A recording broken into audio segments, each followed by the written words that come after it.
அனைத்து தமிழ் மக்களுக்கும் கணேசன் பணிவான வணக்கம். என்னோட சேனல் சப்ஸ்கிரைப் பண்ணாதவங்க சப்ஸ்கிரைப் பண்ணிக்கோங்க. என்னோட ஒரிஜினல் டெலிகிராம் சேனல் லிங்க் பார்த்தீங்கன்னா வீடியோ டிஸ்கிரிப்ஷன் கொடுத்துருங்க. ஸோ ஜாயின் பண்ணாதவங்க ஜாயின் பண்ணிக்கோங்க. ஸோ வாங்க ஃப்ரெண்ட்ஸ், யூஎஸ் ஆயில் பற்றி டிஸ்கஸ் பண்ணலாம். ஸோ யூஎஸ் ஆயில் ஃப்ரைடே எதிர்பார்த்தபடியே பார்த்தீங்கன்னா ஒரு நல்ல ஒரு பை தான்.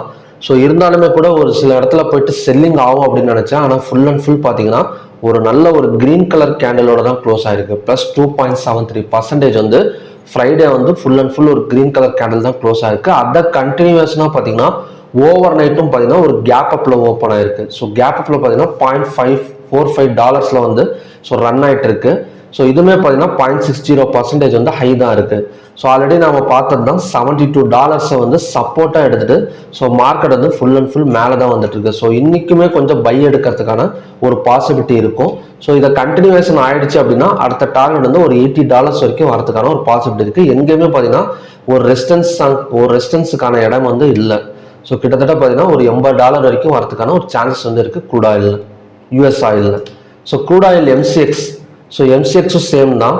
ஸோ அதே மாதிரி தான் பார்த்தீங்கன்னா கிட்டத்தட்ட நான் லாஸ்ட் டைம் சொல்லியிருந்தேன். ஸோ ஆக்சுவலி பார்த்தீங்கன்னா 6236 இந்த இடம் ஒரு ட்ரிபிள் டாப் ரெசிஸ்டன்ஸாக ஆக்ட் ஆகும் அப்படின்னு. ஆனால் அந்த மாதிரி ஆக்ட் ஆகலை. ஸோ அதையும் பிரேக் அவுட் பண்ணிட்டு ஸோ மார்க்கெட் கிட்டத்தட்ட பார்த்தீங்கன்னா ஃப்ரைடே ஓரளவு பார்த்தீங்கன்னா ஒரு 6200-300 வரைக்குமே போயிடுச்சு. ஸோ அது மட்டும் இல்லாமல் இன்னொரு கண்டிஷன் சொல்லியிருந்தேன். வியாழக்கிழமோட ஹையை பிரேக் ஆனிச்சு அப்படின்னா 6236 வரைக்கும் வரும்னு சொல்லியிருந்தேன். ஸோ எக்ஸாக்டாக அதை வந்தது. ஸோ அந்த இடத்துல ஒரு செல்லிங் நான் எதிர்பார்த்தேன். கிட்டத்தட்ட ஒரு ஈவினிங் ஒரு 6:30க்கு மேலே 6236 ஒரு செல்லிங் எதிர்பார்த்தேன். ஆனால் அந்த செல்லிங் பார்த்தீங்கன்னா 2 15 மினிட்ஸ் கேண்டல் போட்டும் கூட ஸோ செல்லிங் ஃபெயிலியர் ஆகிட்டு ஸோ மார்க்கெட் மேலே தான் கம்ப்ளீட்டாக இருக்குது.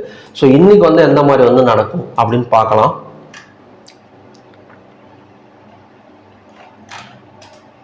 ஸோ இன்னைக்கு ரெசிஸ்டன்ஸ் ஆக்ட் ஆகக்கூடிய இடம்னு பார்த்தீங்கன்னா 6350, பிவோட் பாயிண்ட் 6245, சப்போர்ட் 6190.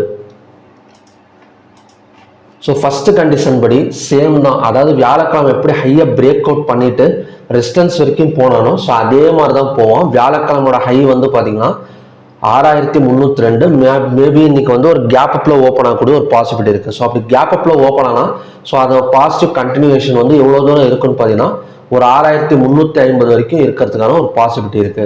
ஸோ 6350 ஒரு சிஸ்டமேட்டிக் ரெசிஸ்டன்ஸ் தான். பட் ஒரு ப்ராப்பரான ரெசிஸ்டன்ஸ்ன்னு பார்த்தீங்கன்னா ஸோ இந்த இடம் 6450 வரைக்கும் வரும்.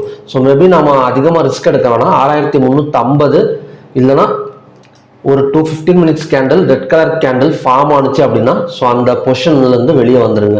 அதாவது பையிங் பொசிஷன் வெளியே வந்துருங்க. ஸோ பையை தான் ஃபர்ஸ்ட் ஃபோக்கஸ் பண்ணுங்க. ஒரு கேப் அப்ல ஓப்பன் ஆகும். ஸோ அதோட target first target 6350, second target 6450. Suppose 215 minutes candle red colour candle form ஆகலை அப்படின்னா 6450 வரைக்குமே நம்ம அந்த பையை ஹோல்டு பண்ணலாம். இது ஃபர்ஸ்ட் கண்டிஷன். ஸோ ரெண்டாவது கண்டிஷன் படி சப்போஸ் மார்க்கெட் கொஞ்சம் கீழே, அதாவது ஓப்பனான இடத்துல இருந்து கொஞ்சம் கீழே வந்துச்சு அப்படின்னா இந்த பிவோட்டெல்லாம் தாராளமாக நம்ம பை எடுக்கலாம். 6245 வந்துச்சுன்னா ஸோ பை ஃபோக்கஸ் பண்ணலாம். ஸோ அதோட டார்கெட் அகைன் 6350. ஸோ இங்கேருந்தே பார்த்தீங்கன்னா ஒரு 100-150 பாயிண்ட்ஸ் வரைக்கும் வரதுக்கான ஒரு பாசிபிலிட்டி இருக்குது. இது ரெண்டாவது கண்டிஷன். ஸோ மூணாவது கண்டிஷன் படி நம்ம ஆல்ரெடி 6350 இல்லை 6400 போயிட்டு 215 minutes candle red colour candle form ஆனால் ஸோ அங்கேருந்து பார்த்தீங்கன்னா மார்க்கெட் கீழே இறங்கிறதுக்கான ஒரு பாசிபிலிட்டி இருக்கு. ஸோ இது மேக்ஸிமம் நடக்குமான்னு தெரியல. So maybe 215 minutes candle form ஆனதுக்கப்புறம் நம்ம ஒரு செல் சைடு ஃபோக்கஸ் பண்ணலாம். ஸோ அது வரைக்குமே பார்த்தீங்கன்னா ஒரு கேப் அப் இருந்தாலோ இல்லைன்னா ஹையாக பிரேக் பண்ணாலோ ஸோ அகைன் ரெசிஸ்டன்ஸ் வரைக்கும் வரதுக்கான ஒரு சான்சஸ் க்ரூட் ஆயிலில் இருக்கு. ஸோ பார்க்கலாம் ஃப்ரெண்ட்ஸ், இன்னைக்கான மார்க்கெட் ஸோ மேபி பார்த்தீங்கன்னா ஃபர்ஸ்ட் ஒரு 6:30 வரைக்கும், ஈவினிங் 6:30 வரைக்கும் பார்த்தீங்கன்னா ஒரு பை சைடு. ஸோ அதுக்கு மேலே வேணால் ஒரு செல்லிங் நம்ம எதிர்பார்க்கலாம். இல்லைன்னா மறுபடியும் பார்த்தீங்கன்னா ஒரு ஒன் சைடு பை மார்க்கெட் போகிறதுக்கான ஒரு பாசிபிலிட்டி இருக்குது. ஸோ இதனாலனா எந்த இடத்துலையுமே பார்த்தீங்கன்னா ஒரு ரெசிஸ்டன்ஸ் கிடையாது. ஸோ அதனால தான். ஸோ ஓகே ஃப்ரெண்ட்ஸ், மறுபடியும் பார்த்தீங்கன்னா ஒரு நல்ல ப்ரெடிக்ஷன் வீடியோட நான் உங்களை மீட் பண்ணுறேன். நன்றி, வணக்கம்.